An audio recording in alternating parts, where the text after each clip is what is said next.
ఇవాళ స్పెషల్ ఏంటో తెలుసా మీకు? రైస్లోకి పాలకూర, టమాటా, పప్పు ఉడికలో పాలకూర కోసేసుకొని ఇదిగో తాలింపు వేసాము. పప్పు ఉడికలో పాలకూర టమాటా వేసాం. ఉడికినాక ఉప్పు కారం పసుపు వేసి ఎల్లుల్లిపాయ జీలకర్ర ఆవాలు మెంతులు వేసి కొంచెం ఇంగువ కూడా వేసి తాలింపు వేసాం అనమాట. అది ఎంతో టేస్టీగా ఉండే పప్పు. ఇంతకు మించి ఎక్కువ నేను తినలేను.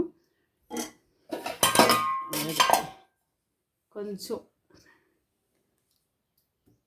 మిరపకాయ పచ్చడి అంతే.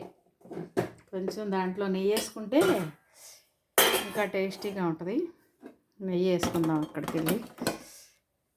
చూసారా, పాలకూర పప్పు, నెయ్యి. పాలకూర పప్పులోకి కాస్త నెయ్యి వేసుకుందాం. మిరపకాయ పచ్చడిలోకి కూడా కాస్త నెయ్యి వేసుకుందాం. అంటే కడుపులో మంట రాకుండా ఉంటుంది. మీకు నచ్చితే లైక్ చేయండి, సబ్స్క్రైబ్ చేసుకోండి, షేర్ చేయండి. ఇదండి ఇవాళ మా వంట. నచ్చిందా? పాలకూర పప్పు టమాటా.